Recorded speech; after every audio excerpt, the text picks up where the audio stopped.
Ahan bamaktada Salai Story Channel gi mahut sinjaduna Panthoi Mangang mayambo taramna oksabaga loinana ikok nona khuramjari. Ngasi su mayam gi damakta matam gi wari ama puduna lakjare. Wari asigi mamingna Enegi Macha Fajabi. Wari asibu iwirakpana Athouba Meetei. Laikai amada lairangton kaubi mau ama lairami. Lairangton do masak matau yamna Fajabi mauni. Aduga lairangton gi nipa tondon basu masak matau phajai. Makhoi ani lohongba chahi ama pharakadaure. Lairangton do mirolami. Ngasi asi tondon ba amadi lairangton na poksaba masanupi maming thonribi adugi ipal namitni. Laikai gi manap choba khubong wawba masamda uful hauba sing kher chaba chinsinaragli. Kher chaba phangnaba ngainari. Ipal loire. Laikai mi masel ipal maphamdagi nok noktana wari sa sadana thongnare. Hanuba amana ishudo masak phajai ngawrok ngawradana machu tani ishudo. Ipal sonba amaibana adubu tada kuthi yengba handuna wa ama hairine. Kari wano ne amaiba hangang se wathok lanthok chawdori tada. Mama mapa masak phajabanina ishu su nupi machaga oire masak ka phajare wathok lanthok thokpadi masana adum tabani. Chahi kun haukre. Lairangton amadi tondon bagi machanupi do laisabi phabada natana yengbada masak matau Fajabi haibadu oire. Haujikti masak Fajabi machanupi pokpi lairangton do laikai gi pakhang macha singi ine oire. Maramdi pakhang singna lairangton bo manembok amani khana laknari ine kaubiri. Laikai aduda ngokton kauba pakhang macha amalai. Aduga ngokton gi mapaduna lairangton gi machanupi adubu mamau oiba pamjari.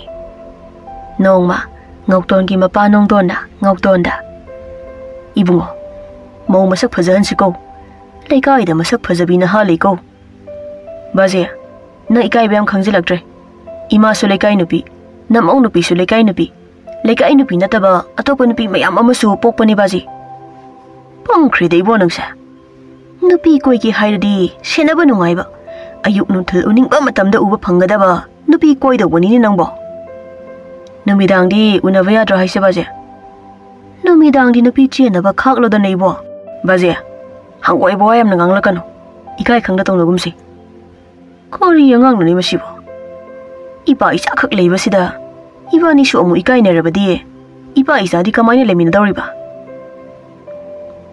ima se sikraba haise adu dibaje imungda ngauton gi mapok ahan bido ngauton gi mama sana manbiga kangthon thangali ahan bina hai mawa aina kang khada changringai nangna kangthol do thadarak ai dine noi baji gi manak adum yore mapal dana ne nang sibagi wari ni tawri base aduga ai oina landawri bani ima asu yamna yangba itom tana thangat pangamba kangthol sina ima danan bada kemda tawri nanga ai ga di he manade ne he mau ibani gi di he se manaram labadi ne ai itom tana ngasai na kangthol se khut na amana thangatlaga khut na amana kangkha gi amot pa singse somjina lama ga sitorak loidro ne ha ima gi wari do ayam na ki ko hingsabi gi wari yam na maliko hingsabi di hingsabi man bata bani kaino as akhoi ma siam haina di ai mapa da thoi hai phagi daw bani ne maunang bo hai mawa ai bu kangthol sina nandana siba tarin henang bo nongma numidang wairamni ine lairangton gi thongal da hoba hainau pambi amagi mathakta laikai gi yongman bana hakhara ine lairangton gi masanupi lumli sairong paiba pakhang masa amana usa maraktagi so ude de ita waino mapalam daga mahai masing tambaga thakhra jalo lanchen biduba naha amana yumda nung thajlaga tholokpri yengshirida amana tamcha moida san hoijilaga santanba saraga yengasira u matol dagi amana hey Kongrao phau set ba hidaba nangna nupi lumba kaina chalo kongrao da na se chalu jo aigi kongrao do akhoi mana su do hawe aduga mo mayam su phawe amana haigam dana san hoijilaga yengshira mayam lanchen bilum balak nari ba yong amadi hangoi manba makokta upul hauba amadi khubo muawba manaton mahi chen ba singdu uthak tagi yong dongna nap nap tana kum thanare aduga chenakre lanchen bigi thangna bada yum honglakpa imung amalai imung doda na pa khang amalai maming na thaujal kawi thaujal di yum honglakpa kuijribana lanchen bi masak khangdaba mali thaujal mama mapa leitraba mi oini machan nupi apikpi amaga mafam sida leiri thaujal do magi apikpa machan nupi do manakta sanahalaga singkhairi mina lawai ni hairusu aying ba ising numsit phangba nil khongba tandaba ngasi dagi chahi yankhai homfugi matam manba khongkhang sida leibasina mitna kong yamna ingi imaga baji gana isil inawi thambira main kholdo taangna yolaga mafam sida ingkhol achauba amaga law sangam amaga leiba sungam jare law sangam dugi mataida pukri amasu hayengdagi tawba horaga nga kharasu sendal lambi oina ba thadarake law unadaba matamdana lofamdo insang nabi thaduna sel tarake chahi manga suraba lon khara khara thoklaba matanapi piknaw so magi thokpa adum sanajari bema singkhaibam da changlakanu ko sokani thaujal do piknaw da yengna singkhaina khaina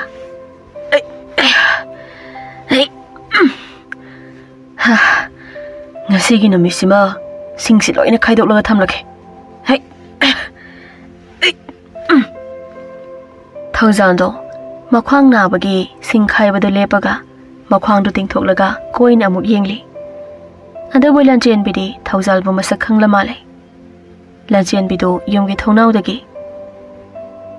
asimbo magi nupiga sikhrazalo ando thabakti adum kaline lanchen bigi tung dagi mama lairang tona ibema lekai pakhang chaini biyamna leire ngarang san sangu ama thajilakpado lekai gi naha singna oira maline sambal saya tikliba thudliba mayam se moi kauraga loina semjin handawri bani aina ima moi kaugano pharak tani karige moina thudeklabadi moide semhanda bani kainone ima nangyam na pange aduga manap choba utin watin manba chujak ten pungthol tin manba singdo yumda pusilakano aduni hena harau khrani imana tawdoido lekai na ha singse wakhali amna yaudi mathong yamna chadi ima yumthangna ba asigi mi se thabak yamna phai mapal se thokte magi to phum thokpada mayo silaga dale sambal da ma oina semjal halo mi neklabadi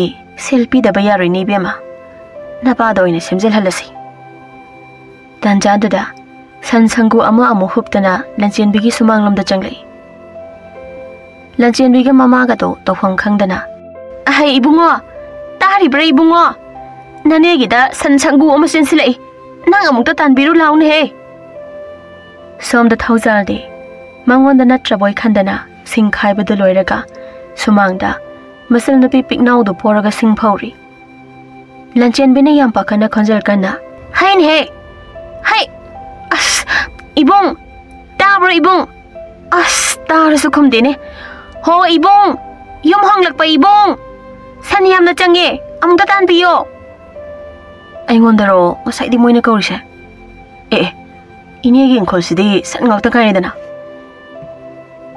thaujal do lanchen biga tainaba sambal do kalaga lanchen bi hoirom da changlei aduga chai ama pairaga ihe sidi sambal se thudeklaga aigi da hoijil hodrabadi moigi sangna pi singsa nation bidana loina mangta patare chenthok phom khangdaba san mayam do thaujalna maga tainaba sambal do thudeklaga magi nauna thabada ngairiba janam phadigom tilhong marakta san singdo thajili nongan baga thaujal do machanapiga sambal mayada lairang tonggi ingkholgi sambal khari piknaw so mabungi manakta leitum hunbi sanari lairang ton do changlei ibunga nangi awaman seldo napa bunglak laga pige sambal atekpa singse ibungo na wara suwana ngasi nangna ba semjen biu ko Hoine, ai nang na ba siyamba ngamri yengene.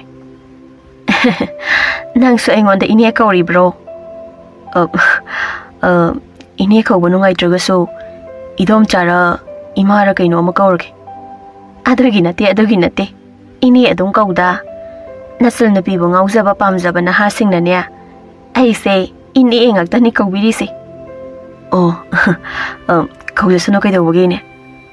Bema, leibak tu saga no pati. Piknaw do leibak khara charaga. Machan masado fu kamaga leitum do mo hundokli. Nasa na pise nuksireda. Isu tombia. Aiga nadom saga sa thatrusilaw. Napagi sa supurak na ba. Ibungo, ay nasa na pise pure ko. Ay nang gisado nasal na pida pirak lagi. Ohoy ne. Sound at hauzal na. Lanchin bigi ingkol sambal kabagi pauta bada. Laikay na hasing kalak na ba na loire. Ngawton ki mapaso mayumda sauraga changli. Mama! Nasaan ni palay kibra? Hay mama! Mama! Kanam talita ba mali ne? Hay di ngahan makay bukhang di. Layrang tuan ginakanda. Naha ama. Lanchin bilumbulay hay ba? Nabi masa se koy na baho na bada. Mi di. Ato pa kulngi mi pawa. Thang na ba ingko layraga nabi lumbahaw kre. Yengo. Maril kaya lay ba na hano mo do? Aduga isa nupa sina asok nakraba si pawa asok fazabi lay sabi si koy bangam din eh. Ay di masi nabi masasi yaw na pami bo. Matam khara tha khara hawkre. Ngawton do wakhal amada mayamda changli. Lanchin bi bu pamloi daba kana leke. Ado hekta haiba lumba ngamda tawri ne isu. Ma bu pambagi lumli bani pasa. Lisingi mathakta ne. Sida so amu akwai baji so aigi damakta lumba yawbiri bani ba. Nangdon so ngawton gi tungda thongal deki ngang-ngang inarakli. Haina haiba khar su lau haidi basini ko nang.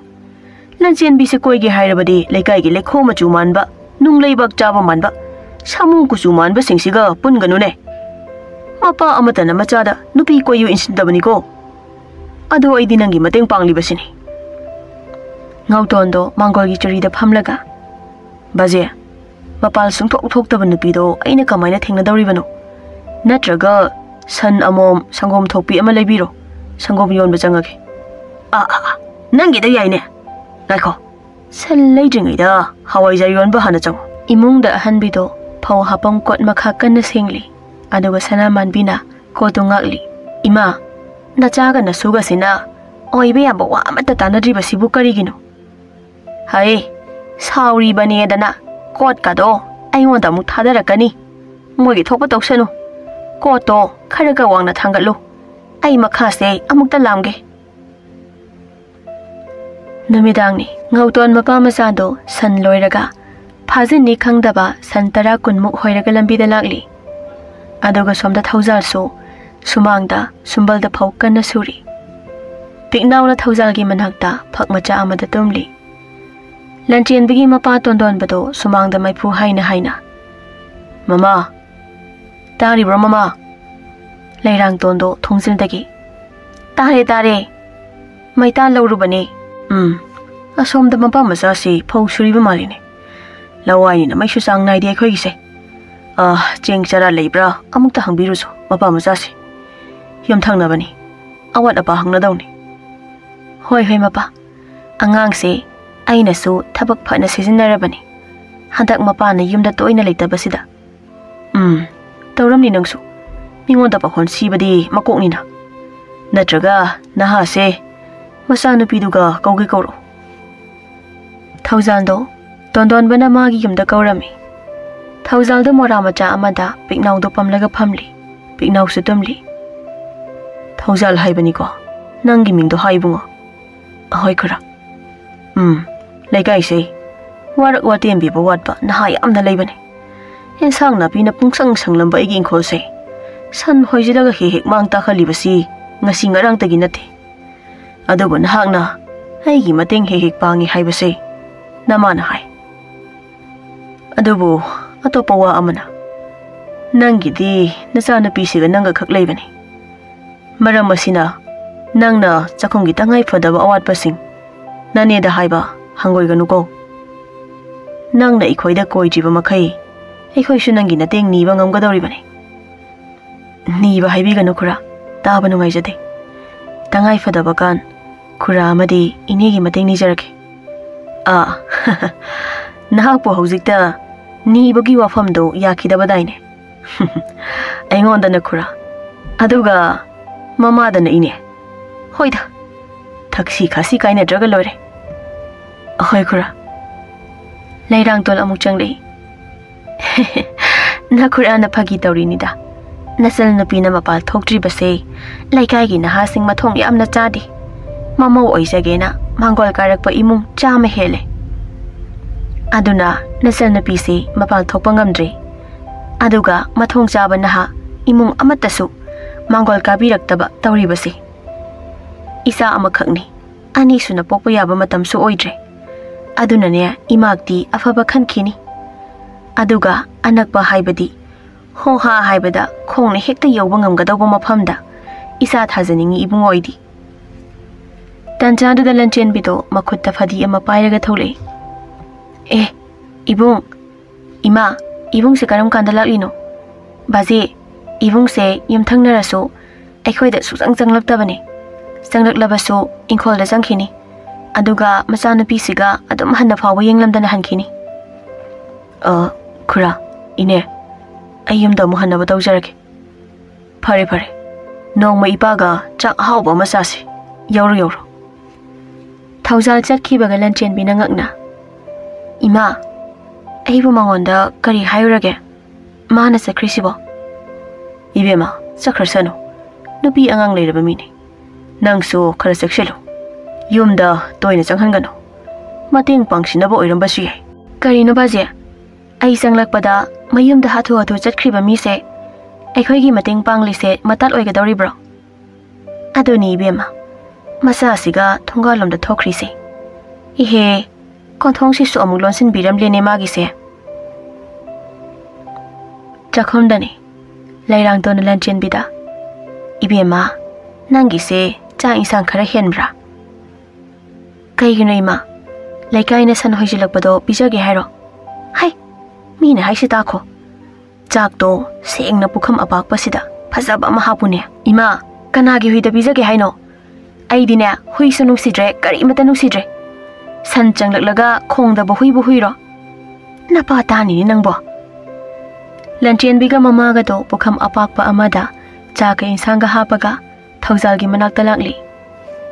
Ima nang nanga saina hairekladi alu sungan biramba yabane. Hayengdi sangkong khara pise ima angang sigi. Ibema san yawbu wahai amata aingonda palakanu ko mi hatningi. Laikai gi saman ba mi singse hatningi. Ngaiko napa do mabuk phate napa takini. Thaujal se thongsil dagi tapna kausi tapna sangsi. Thongjin da lanchen bina. Ima masanu pise wangangine. Aidi wangang ba haitribra bo. Hoi ai sutari. Ngaiko mapa masa wari sari se taki si bema. Imung da Thaujal na. Ibema nang hekta tumoba. Eksak thongkhige ba. Tacho imaga baji ga kaida lekhige. Ibema imaga baji ga da lektil marakta uchek olaga paikre. Aduga ibani so hayengwai la o hairame. Parise ibani chakhumda chak thongminaro se dodi. Lanchen bina mamada yamngakna mapi ira chena. Kainoima moi enegi se lila sanariro. Natraga karino moini nangangnei sibo. Ibema aisu karino khangsilaktre tawrise. Karigino mana ngahan makai ekoida wa asuk yamna lotliba sibo. Ima thamoi sengba midi awaba lotkani. Maithongda nungaiba khak utkani. Migi minung sitaloi. Masa maromdom amadi naitom hingsabana makoigi maning thungjabane. Ado magi aron basing asidi khangleda na ibani so. Mama masado ngasidi Thaujal bu yamna nungsiba phawrami. Aduga somda nangauton ga nongton ga do ꯊꯧꯖꯥꯜꯒꯤ ꯊꯣꯡꯒꯥꯟꯗ ꯂꯦꯞꯄꯒ ꯕꯥꯖꯦ ꯑꯩꯗꯤ ꯅꯪꯅ ꯇꯧꯔꯤꯕꯁꯤ ꯌꯥꯝ ꯄꯥꯝꯗꯦꯀꯣ ꯐꯖꯕ ꯃꯧ ꯄꯥꯝꯕ꯭ꯔꯕꯨ ꯗꯁꯥ ꯇꯥꯗꯣꯏꯅꯤꯌꯣ नुपा 1,000,000 कोइतान तानरगा लेरिबा मपू मसक खंगद्रबा नुपी मचासिगिदमक मीगी वाना होटनादना कोइजरिबा संबलिंग खोलसे करिनो बाजिना सन अमुक थाजिने हाइदुबो इबुंगो नंगना खंगदबा वारी अमा लेइतौरिनि करि वाइनो बाजे वारी सितारदि नंग यामना सावगनि नि इबुंगो बाजी आई चख्रोरा फगी तौबनि इबुंगो लंचेन बिसै आई यामना पामी इमौ यामना ओइनिंगी खंदे मसिगी नुपी मचा सिगी लाई चंगबदा आइसु यावरब्रा कानथे सन मयामसे मोइदा हुइजिलगा सन तानथोकवा सारगा मपा तोंदोनबगा तिना सलुसिला नांदोना मचा निपादो नमदना मिगी संबल इंखोल मांग ताखनबे याहोल्ले तोंदोन बसु तंजादुदा ममा मचासी मखोल मवा तादिदा चाक थीरे हाइनसु कौरक्ते थीदेसु हाइरक्ते करिनो मपालदा सन संगु संगु चेनबा मखोल तारिसिना करम्बा पाप चेनबा कनाना सन अमुक थाजिलक्लबजानो इचा पिवना मंगोल कारकुमी ओइसिंना थाजिलक्बा सन सोइदना ओइरनि मसी ngasi औबा सन मखै थांगना नते सिंजंग नोइना यानगदौरिबने तोंदोन बदो मपानदा थौले ममा मसादुबो थौजाल होइदा सोइदना चलमनि ए सन यामसिदि इश मंगाउ थीबा सनसु यावरेदना ngasiदि असुक चेना संबल खारिबा इंखोलसिदा मतौ करम हाइना असुक यामबा सनसे चंगलक्लिबा लेकाय मिसे फटखिद्रेदा इसाबु ममौ ओइगे यादबगिदमक्तबु सिमाइना अतोपा लेकायदा तौनरमगद्रा थोंगालगी मरुमदा ngauton mapa machado amuka थोंगालगी मरुमदा ngauton mapada बाजे सन सिंगसे मंगौ थीबा सन याविको अदुगा खुरा तोंदोन बसिसु चैसिगा करी तौबनो माना सन मरक्सिदा चंगलक्लिबसिबो बाजे इबानी से मीना उख्रबदी खुन कानबा तारि सोइदना अदुनि नि बुंगो ngasiदी सन सिंगसिगी मरक्ता मंगौ थीबा सन यामना याविने कैसु नतबदा मिसी मिनागा सोइदना थोकपा तारे अदुना अखोय अनि चंगलगा सन सिंगसे अमुक्ता तानबि यौक्सि सोमदना लंचेन बिना थोंजरदा इबों इमागे इबानी लाक्लिए इबुंगी चाकतो ngasiदी थोंगलुरानो आइना चाक पुरक्ले थौजांदो थोंग हांदोरे इने इचल आइसो चाक थोंगबा मै हौगलमबने इबुंगो नंगी चाकतो थोंगोरानो नचलगा आइगा मनुंगदा चंगलके इमुंगदने लैरांतोना करिगिनो नंगना अपिकपा इशुसिगी मपा सारगा नसक लोटलिबसे हा लोटपनतेने मीना उबदसु इपा इचा अदु मानबने इने इबुंग अखोइदी इबुंगसे नपी सिख्रबोयना खल्लुरे अखोइना सुमाइना खल्ले हाइदना इबुंगबो नाकल अमदा खनबगी वाफम नतेको पाखंग अमना अदुमाइना हिंगबसे नुंगाइतबगी हाइबने आइदी थोइना लुनाबु खंजिलुदे ngasi इनेगा इचलंगना खंगनिंगना हंगलिबा वहंगसिंगसे अदो आइदी सुमाइना सुम अखोइ पिकनाउगा इपा इचागुम हिंगबसे याम नुंगाइचा मियामगी मिनुंगसिसु फंगी अदो इबों अखोइ लेकाइसिदादि इबुंगना खलिबा वखंदो खरा तांगना थोकनी हाइदी मी अमना कैनोमा हेनखिबा नत्रगा वाथौबा सोइबदा कलकपेनबा कलकपा अदु मंगाक्तनी लंचेन बिदो ममादा हाइफेट येंगलगा इमा नंग चलमगेरा आई इफुंगना चाबगी कोलिक सिंगसे फेंगलगा पुरकलगे हाय इरांग द थुमनख्रे नबुंगसी पाखंगनी खंगलकपैरो इरांग यामना फगललिसे पाखंगनी खंगलबदी अमुक संगलुरानु हायेंगने नुपी कैसु थिरमोय थौजांदो लेरांग तोंगा लंचेन बिगदा इकाइरी अदुगा सोमदा तोंदोन बदो चैदो पाइरगा सन अंगाउबा अहुम मरिगा मुकनारी इश सन सिंगसिदी आई तमना वाइगदबगी संगसिलक्लेदना ए कना कनानो थोंगादा चंगलक्लिबसे नोंदोन मपा मचा नत्रा मोय अनिना थाजिलकवा सोइदना ओइगनी सन सिंगसे हेरा सन सेनबा लाइरी नोय अनि हाना चैसिना कनगेदा नोंदोना Ibungo, Tondon basidi, I khoi any tam the chay piraga. I khoi any the kalagi matagum, changshilagine. I khoi any sakangalugum suto. I so chay am a pie the yaridori. Tondon bado, chay do hike a legacy sile. Museum nang the way but I. Han Makai able, Mount Takalibase. I khoi ito. Sound the bee, Canada bee, wari hanam the sakise. Curry, who ran the power no mishida, Chien Balot Payanaba. Nung, chase in a gun get off. I couldn't eat down number. Nahan Makai Sando. Lake I game a tongue hooked up on a zone of Lumbasina. Nangi in called the poison banine. Nung don. Nangi that part, would lay parido. I wanted the rocano. Nung chase the cook to the nung. Tondon bagi tung taking out dona, Tondon bagi makokta, Jatup amana pop long na cancele. Tondon do, lay my the long nataki. Ngotona. Kangrana. Mina wari shasi hire girl, chain a can get over. Even more. Never though she go. Law, Mopum sidagi, yam to the Salhorsila. Tondon bado, Tongal mayanda, makok to in a pungang na taragalading. Tauzana, Lantian biga mamaga tilak patanja oibaga. Tondon bado, matam chana tingnarami. Amade, Tauzana, manak nagpadalaiba, ana layang sang amada, tuna pamlaga pubirami. Nini humni hokre, Tondon bado, anaba pagalagli. Adobo Tauzana, like I couldn't jet hadona, Tondon bagi taudo adobo, like I give me jena handanaba, wa melami. Ayuk amani, Tondon mana Tauzando gaurami, Layrang dona, Tauzando, Ipiamana go was at Kibani. Kokto, Iham the Lingbiru mapa. Karigino, Tauzana a puramba mabamas abuka libate. Apaba ngangni, Maram Layram ganimapa. Moram jum labadi fay. Maduna trabadi, Mahak boy ni yumsida, Amukana janghaloi. Lanchen bido, Tauzaga jangli. Bazi, ibung lay. Tauzal, janglola. Takbi yukra. Karigino na hagna, Mapa masabuka libade. Kura, Laman kumna bahaybase, loy banairoi.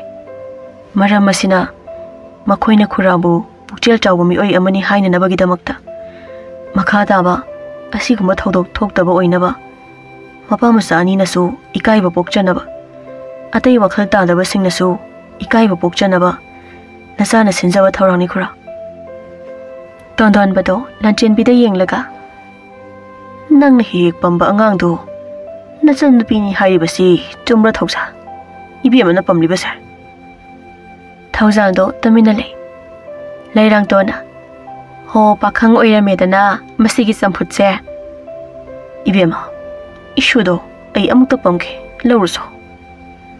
Ho, hai bazi. Laurage bazi. Ima, ibong. Ay angang da lauruge ko. Noy layramu ko. Hoi hoi, jaluro. Taububudi Tauzalso, Maram amana. Mapamsida yum honglakpa oirabaso, Lanchen bibu hek uba namitagi, Lona nung sijarakpa pakang ama oiramle. Lanchen bigi pazaba masagta, Tauzalso ngauzaba pamzaba pakang oiramle. Tauzalso marakta, Soydana, Layrang tonda ima kaubosu yauriponi. Ngasidi, Laikai gi mi oisingso, Ngauton mapamazagi chaukhataba mapal tholakpa aduna maram oiraga. Lanchen bibu ngauzaba pamzaba nahakaya, Liam na lainakre. Amadi, Lanchen biso, Tauzalgi maong matong na sumhat kiduna. Ngasi di Lanchen bido, Tauzalga nung shimari lainare. Tondon baso, machagi apambada ayat papibidre. Ando ga layrang tonso, Pignaw bo masu ama pangjarabagumna. Pignaw bo numit khudingi managta thamjarami. Matam kharagi matung, Tauzal amadi Lanchen bi luhongduna. Nungai na yumpan minakirami.